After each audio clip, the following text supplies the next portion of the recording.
सावधानी से सुनना। अगर उसको ये अभिमान हो जाए कि मैं इतना शक्तिशाली हो गया हूं कि मुझे कोई छू नहीं सकता है, लेकिन मैं किसी को अब छोड़ूंगा नहीं, और वो सारे लोगों को भयभीत करने लगे, मारना धाड़ना शुरू कर दे, क्योंकि उसका तो कोई कुछ बिगाड़ नहीं सकता है। बोलो दोषी कौन माना जाएगा? पातिव्रत धर्म। पातिव्रत धर्म दोषी माना जाएगा? बोलो माना जाएगा कि नहीं माना जाएगा? समझ लेना, व्याख्या हो रही है और बहुत स्पष्ट हो रही है, बहुत स्पष्ट हो रही है। अब ईमानदारी के साथ बताओ, ऐसे व्यक्ति को पनिशमेंट देने के लिए भगवान को आना पड़ेगा, आना पड़ेगा कि नहीं? तो भगवान बाद में उससे लड़ेगा, पहले उसके धर्म से लड़ेगा जो धर्म रक्षा करने में लगा हुआ है। बोलो भाई, भगवान पहले किससे लड़ेगा? जल्दी बोलो। जो धर्म रक्षा करने में लगा हुआ है। किसकी? जो अपराधी की रक्षा करने में जो धर्म लगा है। तो अपराधी को तो भगवान बाद में समझेगा, लेकिन पहले उसको समझेगा जो धर्म उसकी रक्षा करने में लगा हुआ है। समझ में आई बात कि नहीं आई? बहुत स्पष्ट व्याख्या हो रही है, क्योंकि हमें भी आनंद मिल रहा है। माँ रेवा के पावन गोद में बैठा हूं, कथा कह रहा हूं, और आप जैसे सत्संगी एक श्रोता 500 श्रोताओं की काबिलियत लिए बैठा है। एक श्रोता, वैसे श्रोता नहीं है कि भीड़ भाड़ वाला मामला हो, है कि नहीं? श्रोता है यहाँ, असली श्रोता है। ऐसे ही श्रोताओं की जरूरत है। ढोल नगाड़े बजते रहे, क्यों भाई? और तालियां बजती रहें, ढोल नगाड़े बजते रहें, तो ये ठीक है, कीर्तन की परंपरा है, गायन की परंपरा है, लेकिन सत्संग का अभाव हो जाएगा उसमें। जो सुनना चाहिए वो आप नहीं सुन पाएंगे, केवल गान बजान में ही समय चला जाएगा। लेकिन जो सुनना चाहिए, समझना चाहिए, वो नहीं समझ पाएंगे। यहाँ तो समझने के लिए एक एक शब्द, क्यों भाई, उपयोगी है आपके लिए, उस जीवन को सार्थक बनाने वाला है। तो सत्य तो यह है,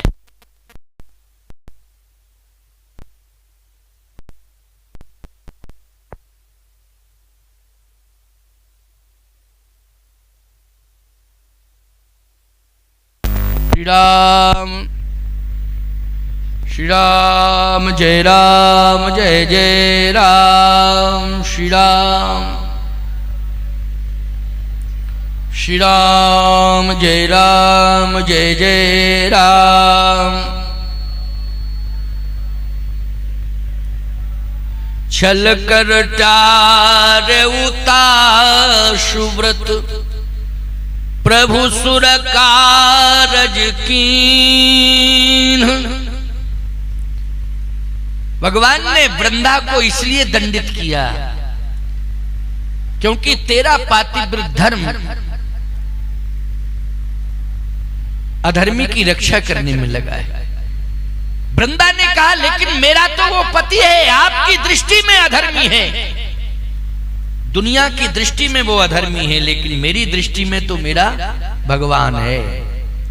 का तेरा तो भगवान है, मैं ये समझ रहा हूं, लेकिन तेरा पातिव्रत धर्म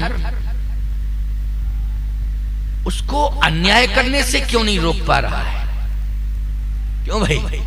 तेरा पातिव्रत धर्म अन्याय के लिए प्रेरित तो कर रहा है, लेकिन अन्याय के लिए रोक नहीं रहा है। रोकना चाहिए कि नहीं? इसका मतलब है कि तेरा पातिव्रत धर्म अधर्म की रक्षा करने में लगा हुआ है, इसलिए ऐसे धर्म को दंडित करना परम धर्म है। इसलिए मैं आज तेरे धर्म को दंडित करने के लिए आया, और मैंने तेरे धर्म को आज खंडित किया है। इसका मतलब है दंडित किया है। क्या किया है? दंडित किया है। खंडित करने का मतलब है दंडित किया है, क्योंकि तेरा पातिव्रत धर्म अधर्म की रक्षा करने में लगा हुआ है। यहां वृंदा भगवान के चरणों में गिर पड़ी। वैसे तो श्राप दे दिया था कि जाओ मैं श्राप देती हूं कि तुम पत्थर हो जाओ। भगवान ने कहा श्राप मेरे लिए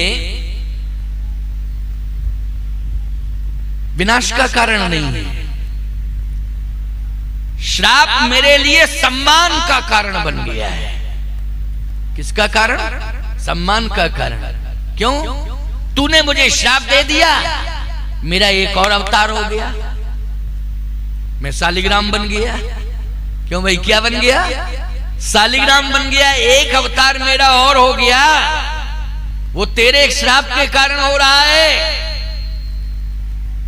मैं पत्थर बनूंगा, लेकिन सारी दुनिया जो है मुझे भगवान के रूप में मानेगी। बोलिए शालिग्राम भगवान की। क्यों भाई, मैं भगवान बन गया। और प्रतिष्ठा की बात अगर तू कर रही है तो मंदिर बड़े बड़े बनेंगे, बड़े बड़े भगवान आएंगे, लेकिन प्रतिष्ठा सबकी की जाएगी। बिना प्रतिष्ठा के, प्राण प्रतिष्ठा के कोई भगवान प्रतिष्ठित नहीं होंगे मंदिर में। लेकिन मैं ऐसा भगवान बन रहा हूं कि मेरी कोई प्राण प्रतिष्ठा नहीं होगी, बिना ही प्राण प्रतिष्ठा के मैं प्रतिष्ठित हो जाऊंगा, हर मंदिर में हो जाऊंगा। क्यों भाई, शालिग्राम भगवान की प्राण प्रतिष्ठा नहीं होती है, याद रखना। समझ रहे हो कि नहीं? जैसे नर्मदेश्वर भगवान की प्राण प्रतिष्ठा नहीं होती, वैसे ही शालिग्राम भगवान की प्राण प्रतिष्ठा नहीं होती। नर्मदेश्वर भगवान की प्राण प्रतिष्ठा स्वयं प्रतिष्ठित है वो, समझ रहे हो कि नहीं?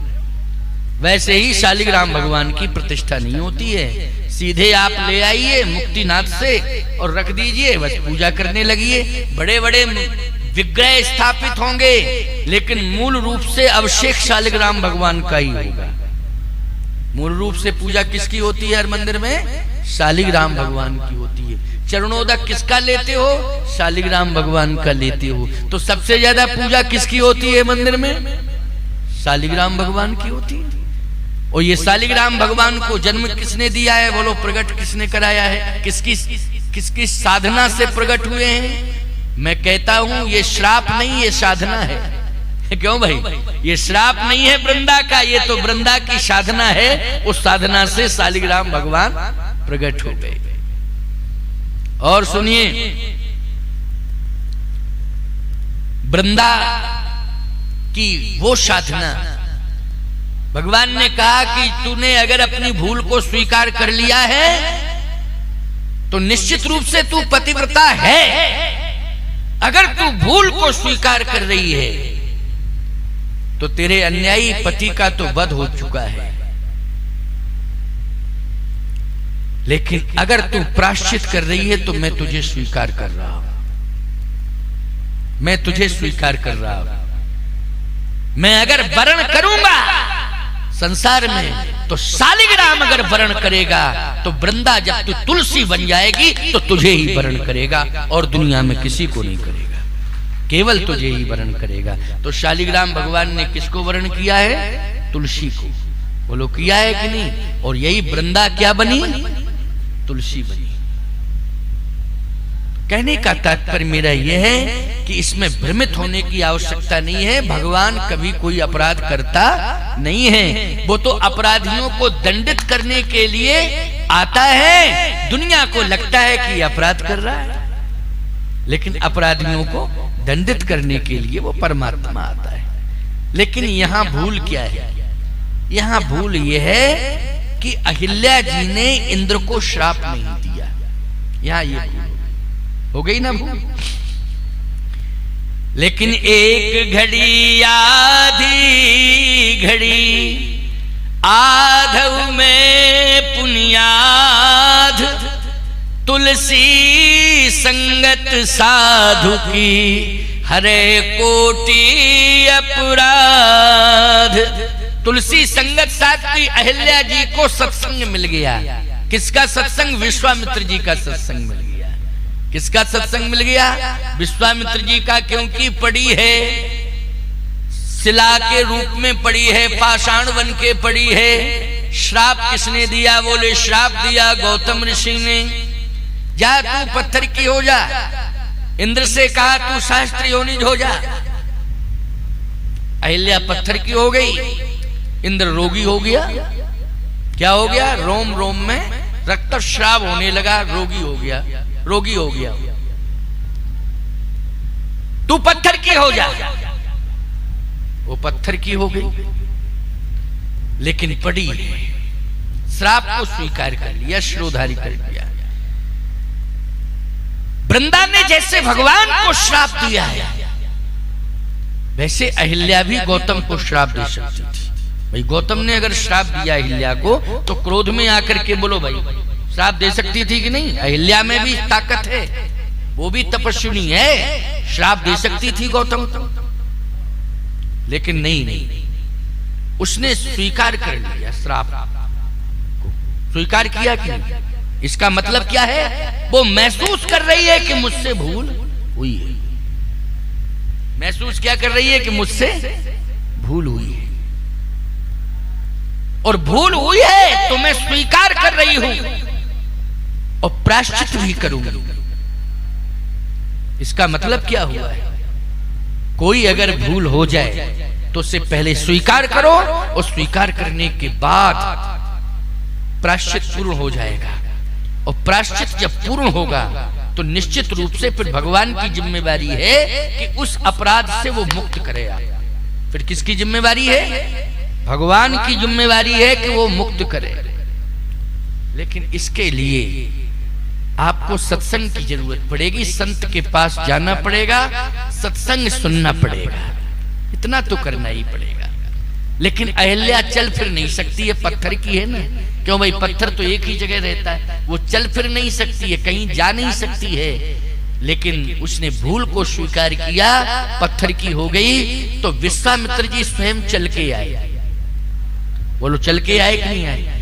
और चल के ही नहीं आए, उद्धार करने वाले प्रभु राम को साथ लेके आए। नहीं तो जनकपुर जाने के दो रास्ते थे, एक रास्ता नहीं था। जनकपुर जाने के दो रास्ते थे प्यारे। भगवान श्री राम ने ये पूछा कि गुरुदेव किस रास्ते से चलना है? विश्वामित्र जी ने कहा दो रास्ते हैं। एक रास्ता तो निर्विवादित है, कहीं कोई विवाद नहीं है, एकदम प्रशस्त मार्ग है। लेकिन दूसरा जो मार्ग है वो संवेदनशील है, विवादित है, उसमें संघर्ष है, उसमें समस्याएं हैं। इसलिए राम तुम ही निर्णय लो कि किस रास्ते से चलना है। जिस रास्ते में समस्याएं हैं उस रास्ते से चलना है, अथवा जिस रास्ते में कोई समस्या नहीं है, मार्ग प्रशस्त है, उस रास्ते से चलना है। बताओ राम। भगवान राम ने कहा गुरुदेव हमेशा धर्म कहता है कि रास्ते को साफ करना चाहिए। क्यों भाई? साफ रास्ते से चलना चाहिए अलग बात है, लेकिन रास्ते को साफ करके भी चलना चाहिए, ये भी धर्म कहता है। क्यों कहता है कि नहीं कहता है? रास्ते को, क्योंकि वो रास्ता साफ नहीं है तो हमेशा गंदगी से भरा पड़ा रहेगा क्या? आखिर उसे साफ करना पड़ेगा कि नहीं करना पड़ेगा? तो धर्म ये कहता है कि जो रास्ता साफ है वो तो है ही, लेकिन जो रास्ता साफ नहीं है उस रास्ते को साफ करना भी धर्म है। इसलिए समस्याएं हैं, उन समस्याओं को दूर किया जाए, रास्ते को साफ किया जाए। तो जिस रास्ते में समस्याएं हैं उसी रास्ते से चला जाए। लेकिन समस्याएं बताएं तो आप समस्या कहे। पहली समस्या तो ये है कि एक ताड़का नाम की राक्षसी रहती है, और वो इतनी विकराल राक्षसी है कि जैसे ही देखती है तो देखते ही दौड़ती है और खा जाती है। भगवान राम ने कहा ऐसी राक्षसी? हाँ राम, अभी तक तो उसका यही रिकॉर्ड रहा। भगवान राम ने कहा तो इसी रास्ते से चला जाए। विश्वामित्र जी ने कहा लेकिन राम विचार करना, वो देखते ही खा जाती है। भगवान श्री राम ने कहा कि अब विचार उस समय किया जाएगा जब खाने के लिए आएगी, तब विचार किया जाए। पहले क्या विचार करना? जब खाने के लिए आए सामने तब विचार किया जाएगा। इसलिए चला जाएगा। विश्वामित्र जी ने कहा लेकिन अभी तक भयभीत हैं लोग, इस रास्ते से कोई जाते नहीं है। भगवान राम ने कहा जिंदगी में अगर भय बना रहा तो वो जिंदगी जीना नहीं है गुरुदेव, जिंदगी ढोना है। और जिंदगी जीना वही है कि जिस जिंदगी से भय चला जाए। क्यों भाई? जिंदगी जीना वही है जिस जिंदगी से भय चला जाए। और जिस जिंदगी में भय बना रहे वो जिंदगी जीना नहीं है, वो जिंदगी ढोना है। इसलिए कभी भी व्यक्ति को जीवन ढोना नहीं चाहिए, जीवन जीना चाहिए, जीवन ढोना नहीं चाहिए। आज भय का वातावरण बना हुआ है, बोलो बना है कि नहीं? और भय का वातावरण है तो निश्चित रूप से जीवन ढोया जा रहा है, जीवन जिया नहीं जा रहा है। बहुत से घरों में समस्याएं हैं। बेटा ऐसा मूर्ख पैदा हो गया, नालायक हो गया, कुसंस्कारी कि पूरा घर ही भयभीत है बेटे से। अब बताइए, आतंकवादी से हम डरते हैं, लेकिन घर में ही आतंकवादी पैदा हो जाए तब क्या करोगे तुम? सोचो जरा। बेटे ने समस्या पैदा कर दी कि पूरा घर भयभीत है। अब बताओ, उस घर के लोग जीवन जी रहे हैं कि जीवन ढो रहे हैं? जीवन ढो रहे हैं। गांव में कोई व्यक्ति ऐसा पैदा हो गया है कि जिसने पूरा गांव भयभीत कर दिया है। इसका मतलब उस गांव के लोग जीवन ढो रहे हैं, जीवन जी नहीं रहे हैं, क्योंकि भय युक्त है, भयभीत है। भगवान राम ने कहा कि भय मुक्त जीवन जीना चाहिए। इसलिए गुरुदेव, जो समस्या है जिससे भय उत्पन्न है, समाधान किया जाए, इसी रास्ते से चला जाए। यह है श्री राम का चरित्र। समझ में आई बात कि नहीं? ये किसका चरित्र है? राम का चरित्र है। एक बात मैं आपको बताऊं, आप कहो राम हो तब ना हम भय मुक्त होवे। मैं कहता हूं राम नहीं है तो राम कथा तो है। बोलो भाई, राम नहीं है तो क्या है? राम कथा है। राम कथा से जुड़ोगे, भय मुक्त जीवन हो जाएगा। क्योंकि कुछ उदाहरण ऐसे मिलते हैं कि राम ने भी भय मुक्त नहीं कर पाया, लेकिन राम के ज्ञान ने भय मुक्त कर दिया। राम को पाने के बाद भी अज्ञान दूर नहीं हुआ, लेकिन राम के द्वारा जो कथा सुनी गई, ज्ञान प्राप्त हुआ, उस ज्ञान से अज्ञान दूर हो गया। आप कहोगे प्रमाण क्या है? तो प्रमाण दे रहा हूं। तारा बिकल देख रघुराया, ओ दीन ज्ञान हर लीनी माया। तो बोलो प्रमाण मिला कि नहीं मिला? तारा रो रही है, बिलख रही है, भयभीत है। अब मैं क्या करूंगी? मेरा पति चला गया है, अब मेरी रक्षा कौन करेगा? मेरी रक्षा, भगवान ने कहा सुन सुन मेरी बात। का क्या सुनूं? मेरी रक्षा कौन करेगा? तब भगवान ने कहा सुन तो ले मेरी बात। ज्ञान देने लगे भगवान। तारा बिकल देख रघुराया, और दीन ज्ञान हर लीनी माया। भगवान ने ऐसा उपदेश दिया कि तारा का भय समाप्त हो गया। बोलो हो गया क्या? अच्छा, सुग्रीव के प्रसंग में भी देख लो। उदाहरण दे रहा हूं, प्रसंग तो दूसरा चल रहा है। उदाहरण क्या है? उदाहरण ये है कि सुग्रीव को राम जी मिल गए। बोलो मिल गए राम की नहीं? सुग्रीव को राम मिल गए, लेकिन राम मिले फिर भी भय नहीं गया। बोलो भय गया? नहीं गया। लेकिन कर परसा सुग्रीव शरीरा,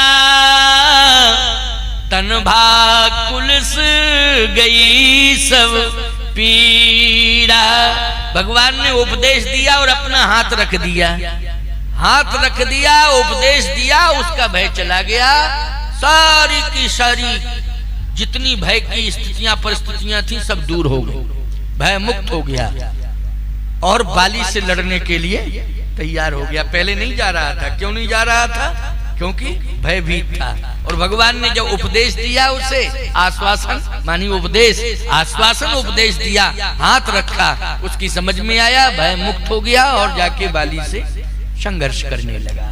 सीधी सी बात यह है, सत्संग में बड़ी ताकत है। किसमें ताकत है? सत्संग में। सत्संग से जीवन का कल्याण होता है, सत्संग से भय मुक्त होता है व्यक्ति, सत्संग से अपराध मुक्त होता है व्यक्ति। इसलिए सत्संग एक घड़ी आधी घड़ी, आधो में पुण्याध, तुलसी संगत साधु की हरे कोट अपराध। आज आप देखें, विश्वामित्र जी महाराज ने जैसे ही श्री राम जी से कहा, राम जी ने कहा गुरुदेव भय वय करने की जरूरत नहीं है, अब तो रास्ते को साफ किया जाए, इसी मार्ग से चला जाए। वास्तव में ताड़का के बारे में जैसा बताया था वैसा ही हुआ। भगवान राम को लेकर के जैसे विश्वामित्र जी राम लक्ष्मण को लेकर चले तो ताड़का ने देखा और ताड़का खाने के लिए दौड़ चले जात मुनि दीन दिखाई,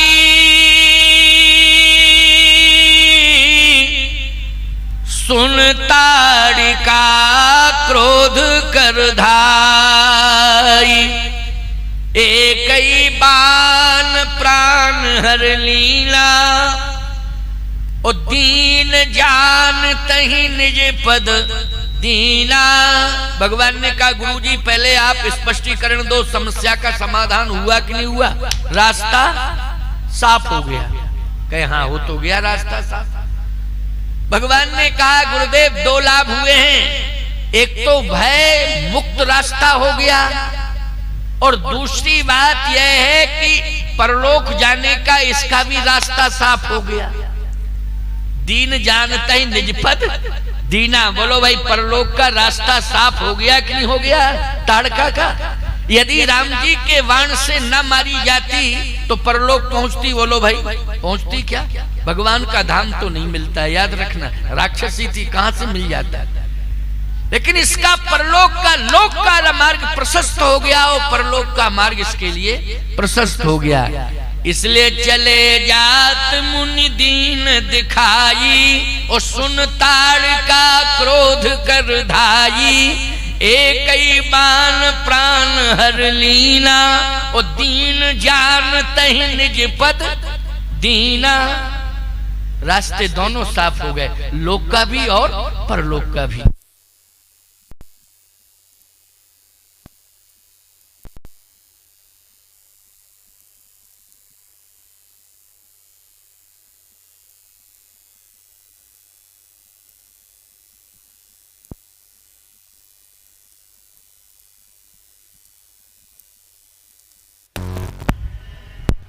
श्री राम जय जय राम, श्री राम जय जय राम।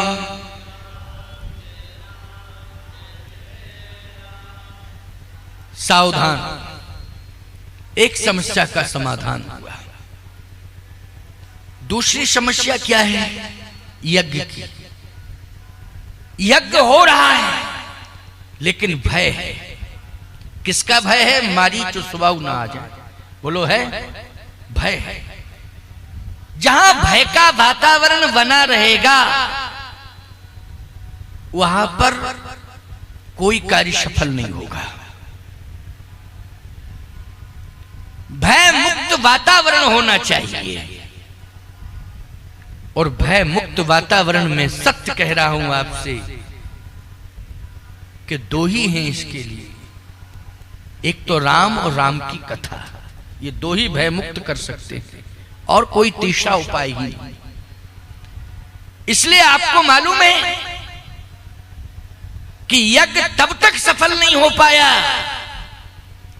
जब तक श्री राम नहीं पहुंचे। श्री राम पहुंचे वैसे यज्ञ सफल हो गया। मारीच स्वभाव, ये दोनों जो समस्या बने हुए थे समाधान हो गया।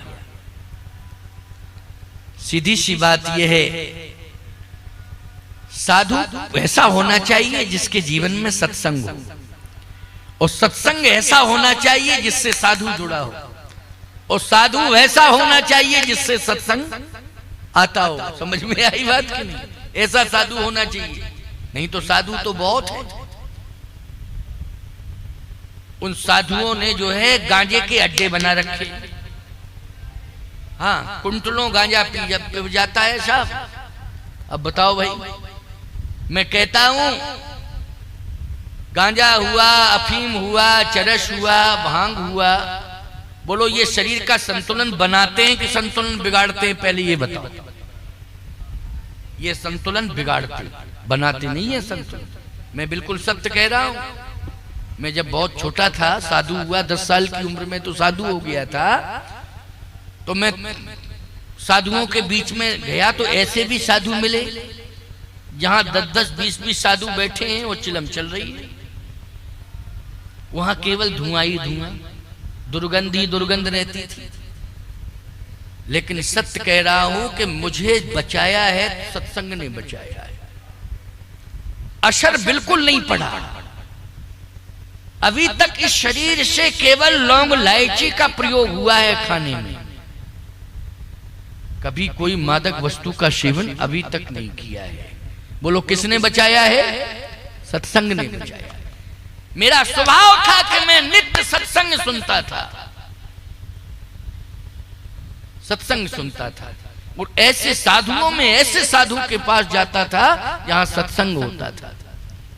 ऐसी बात नहीं थी कि उन साधुओं के जत्थे में केवल गांजा पीने वाले ही साधु थे, एक तो सत्संग वाले भी साधु रहते थे। उनके बीच में जाता था। तो बचाया किसने है? सत्संग ने बचाया है। विश्वामित्र जी महाराज भय युक्त है। क्यों? मारी स्वभाव से डर रहे हैं। मैं नहीं कह रहा हूं, रामचरितमानस की चौपाई कह रही है। जहीं जप जो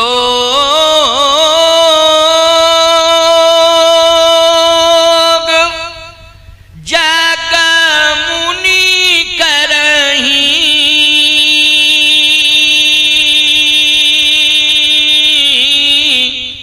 अति मारीच सुवाहु डरही।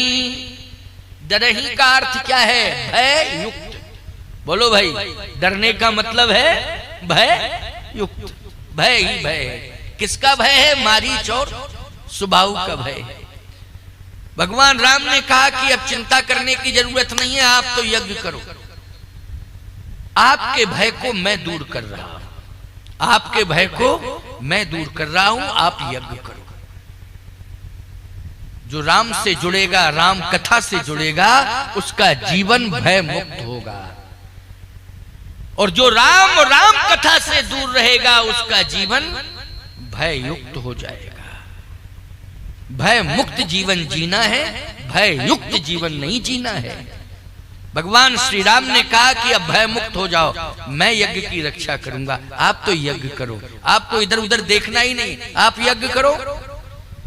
और जैसे होम करन लागे मुनिझारी, आप रहे मख की रखवारी। सुन मारी चिन साचर कोही, और ले सहाय धावा मुनि द्रोही। बिन फरमान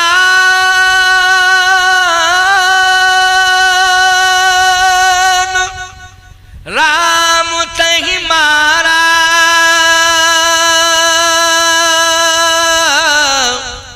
और सत जो जन गा सागर पारा। भगवान ने बिना फरका बाण दिया मारीच, और बिना फड़का बाण मारीच के लगा, और मारीच जो है समुद्र के उस पार चला गया। मारीच के ऊपर बिना फड़का बाण का प्रयोग। लेकिन सुबाहु आया तो सुबाहु के ऊपर अग्निबाण का प्रयोग किया, अग्निबाण से जला दिया उसे। पावक सर सुबाहु पुनि मारा, अनुजन साचर कटक संहारा। सुबाहु को अग्निबाण से जला के भस्मीभूत कर दिया। पूरी राक्षसी सेना भी जल के खाक हो गई। लेकिन एक प्रश्न है यहां, मारीच को बिना फरका बाण क्यों दिया? ये तो समस्या बढ़ गई। क्यों भाई? उस समुद्र के उस पार भेज दिया तो समस्या बढ़ी कि घटी? समस्या बढ़ी। बिना फरका बाण दिया। अरे फल वाला बाण दे देते तो मर ना जाता, मर जाता तो समस्या खत्म। लेकिन बिना फरका बाण जानबूझ के दिया भगवान ने। समझ रहे हो क्यों? आप कहो भगवान समस्या बढ़ाता है कि समस्या घटाता है? देखो भाई, भगवान ने विश्वामित्र जी की समस्या घटा दी और मारीच को समुद्र के उस पार भेजकर अपनी समस्या बढ़ा। क्यों भाई? अपनी समस्या बढ़ाई, लेकिन घटाई किसकी समस्या? जल्दी बोलो। विश्वामित्र जी की समस्या घटाई और समुद्र के उस पार भेज के अपनी समस्या बढ़ाई। अगर मरीच समुद्र के उस पार न जाता तो रावण कैसे मरीच को भेजता स्वर्ण मृग बना के? और रावण मरीच को न भेजता तो सीता जी का हरण कैसे होता? तो सीता का हरण समस्या बढ़ाना है कि नहीं? और ये समस्या बढ़ाई किसने है? भगवान ने बढ़ाई। ये सारा का सारा इंतजाम भगवान ने किया। सीता हरण का इंतजाम ही भगवान ने किया। लोग कहते हैं सीता हरण का इंतजाम रावण ने किया। मैं कहता हूं सीता हरण का इंतजाम रावण ने कहां किया है? क्यों भाई? अगर मारीच नहीं जाता हो, भेजा किसने मारीच को समुद्र के उस पार? मारीच को समुद्र के उस पार भेजा है प्रभु राम ने। भेजा कि नहीं भेजा? मारीच तो मर गया होता, वहीं मर जाता कि नहीं? बक्सर में रहता था, बक्सरी में मर जाता हो। जब सुबाहु मर गया था तो मारीच मर जाता। लेकिन बिन फरमान राम तहि मारा,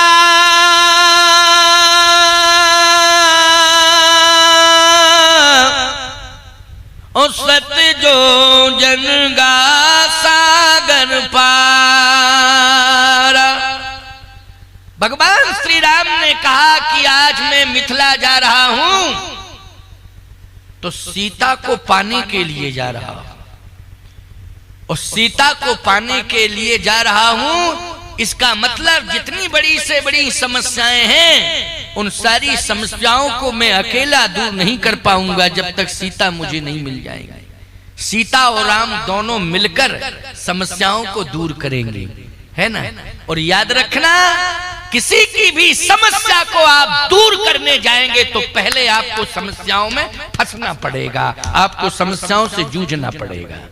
क्यों भाई? आप किसी की समस्या दूर करने जाएंगे तो पहले आपको समस्याओं से लड़ना पड़ेगा, जूझना, पहले आप ही को समस्याओं में फंसना पड़ेगा। भगवान श्री राम कहते हैं राम और सीता दोनों संपूर्ण विश्व की समस्या का समाधान करने का संकल्प लिए हैं। पहले दोनों को समस्याओं में फंसना पड़ेगा, सीता को भी और राम को भी। जब तक सीता राम दोनों समस्याओं में नहीं फंसेंगे तब तक समाज की समस्या का समाधान हो ही नहीं सकता है। इसलिए समस्या के समाधान के लिए मारीच को समुद्र के उस पार भेजा है। समस्या बढ़ेगी ये तो सत्य है, लेकिन समस्या का समाधान भी तभी होगा। इसलिए समस्याओं में पहले हम फंसेंगे, निश्चित रूप से समस्या बढ़ेगी। अच्छा एक बात बताओ, कपड़ा गंदा है, उसको साफ करना है तो और गंदा किया जाता है कि नहीं? क्यों भाई? गंदा प्लस गंदा बराबर साफ। क्यों भाई? गंदा कपड़ा है, उसको जब आप साफ करोगे तो और गंदा होगा, वो होगा कि नहीं होगा? और लेकिन जब गंदे के बाद गंदा गंदे में गंदा मिल जाएगा तो बाद में क्या होगा? वो साफ हो जाएगा। अच्छा एक बात बताओ भाई, समस्याओं में आप जब तक नहीं फंसेंगे तब तक समस्या का समाधान कैसे करेंगे? आपको समस्याओं में पहले फंसना पड़ेगा। इसलिए जानबूझ करके भगवान ने मारीच को बिना फर का बाण देकर कहां भेजा है? हाँ, भेजा कि नहीं भेजा? समुद्र के उस पार भेज दिया है कि ये समस्या है और मेरे लिए समस्या है, लेकिन समस्या के समाधान में भी इसी का हमें प्रयोग करना पड़ेगा। तो कहे सुबाहु को भी भेज देते, सुबाहु को क्यों नहीं भेजा? सुबाहु को क्यों अग्निबाण से जला के भस्मीभूत कर दिया? भगवान श्री राम ने कहा मारीच में और सुबाहु में अंतर है। क्या अंतर है? बोले सुबाहु ये दुख का स्वरूप है, तो मारीच क्या है? बोले मारीच दोष का प्रतीक है। और सुबाहु, बोले सुबाहु दुख का प्रतीक है। जब जीवन में दोष आता है तभी दुख का जन्म होता है। दोष अगर नहीं आएगा तो दुख का जन्म नहीं होगा। ये मारीच क्या है? बोले मारीच दोष है। आप कहोगे कैसे दोष है? पहले आक्रमण किसने किया यज्ञ के ऊपर? जल्दी बोलो। सुबाहु ने किया कि मारीच ने किया? जल्दी बोलो। आक्रमण जो किया है यज्ञ के ऊपर वो पहले मारीच ने किया है, पीछे से आया है सुबाहु। प्रमाण दे रहा हूं, फिर सुन लो एक बार प्रमाण। बहुत महत्वपूर्ण बात है, तुम्हारे जीवन से जुड़ी हुई बात है। सुन मारीच, पहले मारीच का नाम आया है। यज्ञ के ऊपर आक्रमण किसने किया है? मारीच ने। जीवन में पहले आक्रमण कौन करता है? दोष। बोलो, दोष करता है, यही नियम है। नियम है ये, दोष आक्रमण पहले करता है। दुख तो पीछे से आता है, दुख पहले नहीं आता है। पहले कौन आता है? दोष आता है। इसलिए पहले आक्रमण किसने किया? बोलो, मारीच ने। इसलिए दोष पहले आक्रमण करता है। तो मारीच किसका प्रतीक हो गया? जल्दी बोलो। दोष का प्रतीक हुआ। सुन मारीच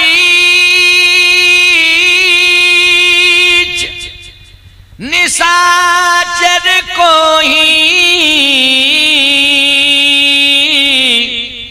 ले सहाय धावा मुनि द्रोही। मारीच दोष का प्रतीक है। वो बोले पीछे से कौन आया? सुबाहु आया। तो पीछे से सुबाहु आया तो पहले आया दोष और पीछे आया दुख। अब ईमानदारी से बताओ, दोष को दूर किया जाता है और दुख फिर अपने आप ही नष्ट हो जाता है। दोष दूर हुआ और दुख खत्म। दोष दूर हुआ और दुख खत्म। और दोष जब तक बना रहता है तब तक दुख नष्ट होता ही नहीं। बोलो, होता है क्या? दुख का अस्तित्व बरकरार रहता है। इसलिए दोष को दूर किया जाता है, दुख को दूर नहीं किया जाता है। दोष जब दूर हो जाता है तो दुख का अस्तित्व अपने आप समाप्त हो जाता है। इसलिए मारीच दोष है, क्योंकि दोष पहले आक्रमण करता है, पीछे से आता है दुख। इसलिए दोष दूर चला गया